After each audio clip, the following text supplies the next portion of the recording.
අපි පහුගිය වීඩියෝ එක ඉගෙන ගත්තා arrays ගැනයි associative arrays ගැනයි.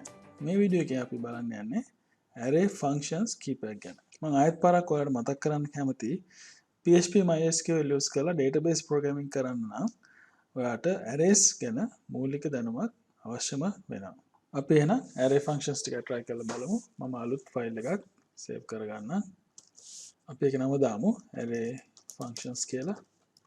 array functions.php html5 title එක දාමු array functions කියලා php tag එක ඇතුලේ එහෙනම් අපි පටන් ගමු. අපි array එකක් create කරගමු my numbers කියලා. අපි ඒකේ random numbers ටිකක් දාමු.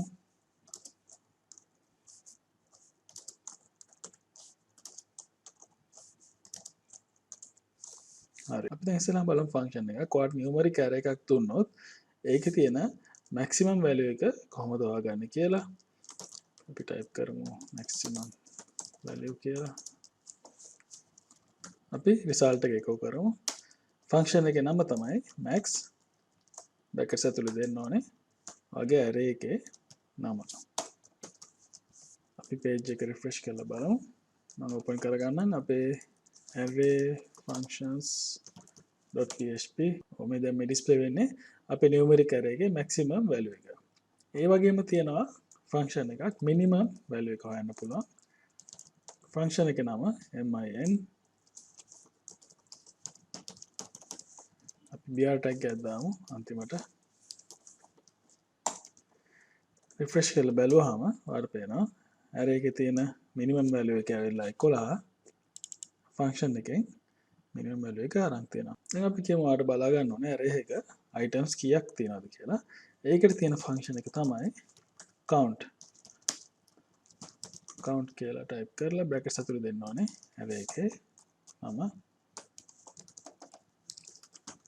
refresh කරලා බලුවම අපිට පේනවා array එකේ තියෙන items ගන්න count කරලා result එක අපිට display කරනවා. දැන් මේ අපි array එක බලුවොත් ඔයාලට පේනවා values ටික තියෙන්නේ random order එකට. එතකොට අපි කියමු මේක ascending order එකට.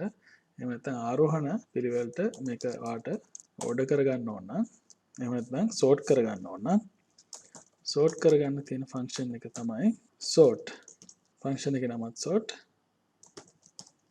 brackets ඇතුලේ දෙන්න ඕනේ my numbers කියලා. ඊට පස්සේ අපි ඒක print r function එක දීලා බලමු. my numbers මේක පැහැදිලිව බලා ගන්න ඕනේ ඉඳ අපි free tag එක ඇතුලේ දෙමු. refresh කරලා බලුවාම ඔයාලට පේනවා අපේ array එකේ items ටික දැන් ascending order එකට reorder වෙලා තියෙනවා. එතකොට මතක තියාගන්න ඕන දෙයක් තමයි මේ sort කියන function එක use කරාම originally array එකේ තිබ්බ index එක වෙනස් වෙනවා. මොකද දැන් අපි බැලුවොත් පළවෙනි item එක ඇවිල්ලා index 0 එකේ තියෙන්නේ 13. දැන් හැබැයි අපි sort කරාට පස්සේ වෙන්නේ මේ sort කියන function එක apply කරාම array එකට automatically array එකේ තියෙන items වල order එක වෙනස් වෙනවා. එතකොට sort කියන function එක apply කරාට පස්සේ බැලුවොත් ඔයාලට පේනවා index 0 එකට එන්නේ 11 කියන value එක. එතකොට ඒ වගේම තමයි index 6 තමයි අන්තිම item එක. මේකේ තියෙන 26. අපි sort කරාට පස්සේ index 6 එකේ තියෙන්නේ 29. දැන් sort කියන function එක වෙන්නේ ascending එහෙම නැත්නම් ආරෝහණ විදිහට මේක sort වෙන එක. අපි කියමු descending order එකට sort කරගන්න ඕන නම් අපිට use කරන්න පුළුවන් function එක තමයි reverse sort කියන function එක. ඒක නම තමයි rsort. අපි refresh කරලා බැලුවොත් අපිට බලා ගන්න පුළුවන් reverse sort එක දැන් descending order එකට ඇවිල්ලා තියෙනවා. sort function එක වගේම මේ function එකෙත් rsort එකෙත් index එක වෙනස් වෙනවා function එක apply කරාට පස්සේ array එකට. දැන් අපි කියමු ඔයාලට array එකක් string එකකට convert කරගන්න ඕනේ කියලා. ඒ කියන්නේ මේ array එකේ තියෙන ඔක්කොම values එක string එකකට ගන්න ඕන. අපිට පාවිච්චි කරන්න පුළුවන් function එක තමයි implode කියන function එක. අපි PHP tag එක ඇතුලේ මේ array එකේ තියෙන values අපි ඔක්කොම string variable එකට assign කරලා බලමු implode function එක use කරලා. ඒකට මගේ string variable එක තමයි මම දාන්න string කියලා. function එක තමයි implode. ඒකේ parameters දෙකක් තියෙනවා. පළවෙනි parameter එක හැටියට අපිට දෙන්න පුළුවන් මේ array එකේ values separate කරන්න ඕන character එක එහෙම නැත්නම් string එක අපිට දෙන්න පුළුවන්. මම දෙන්නම් pipe sign එක ස්පේස් එකක් තියලා ඩබල් කෝට්ස් වහලා කමා එකක් තියලා දෙන්න ඕනේ array එකේ නම. හරි දැන් අපි string කියන variable එක echo කරමු refresh කරලා බලුවහම අපිට පේනවා දැන් මේ අපේ array එක string එකකට ඇවිල්ලා තියෙනවා එතකොට අපි දාපු space එකයි pipe sign එකයි space එකයි ඇවිල්ලා තියෙනවා ඒ array එකේ items අතරින් ඒ වගේම මේ වගේ ඔයාලට හම්බ වුණොත් string එකක් අපි කියමු ඒකේ තියෙන values ඔයාලට array එකට convert කරන්න ඕන නම් අපිට පාවිච්චි කරන්න පුළුවන් function එක තමයි explode කියන function එක implode කියන එකේ විරුද්ධ පැත්ත තමයි explode paste කරලා මම මේක වෙනස් කරන්නම් explode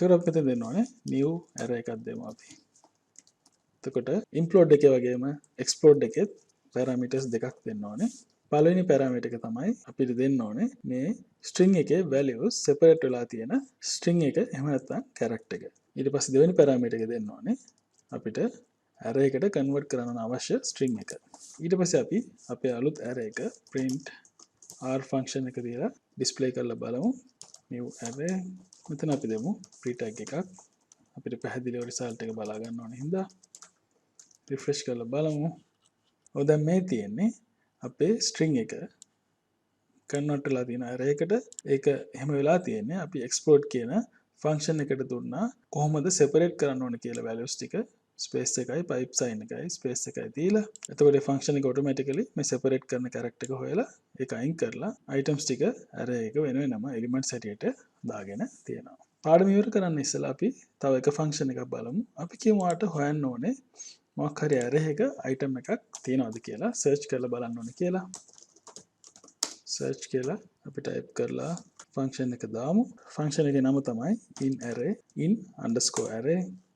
needle කියන්නේ අපිට search කරන්න ඕනේ මොකක්ද අපි search කරලා බලමු value එකක් අපේ original array එකේ my numbers කියන array එකේ අපි search කරලා බලමු number 23 කියන value එක haystack කියන්නේ මොකද්ද array කියන එක array එකේ නම my numbers එකම මෙතන result එක echo කරන්න අමතක කරන්න එපා refresh කරලා බලමු ඔව් දැන් ඔයාලට මෙතන පේනවා 1 කියලා display වෙනවා ඒකේ තේරුම මොකද්ද true කියන එක ඔයාලට මතක ඇති අපි මීට ඉස්සෙල්ලත් කරා true කියන එක PHP වලින් display කරන්නේ number 1 හැටියට එතකොට අපේ array එකේ නැති number එකක් අපි search කරලා බලමු කියමු 15 දැන් refresh කරලා බලුවාට පේනවා මෙතන result එකක් එන්නේ නැහැ ඒකට හේතුව PHP වල true කියන එක represent කරන්නේ 1 කියන එකෙන් එතකොට false කියන එක represent කරන්නේ 0 එහෙම නැත්නම් මොකුත් අපිට return කරන්නේ නැහැ මම හිතනවා ඔයාලට ඒක තේරුම් ගන්න පුළුවන් වෙන්නේ නැති කියලා. ඒ කියන්නේ වැඩි ඉස්සරහට ගෙනන්න පුළුවන්. අපි ඊළඟට කරන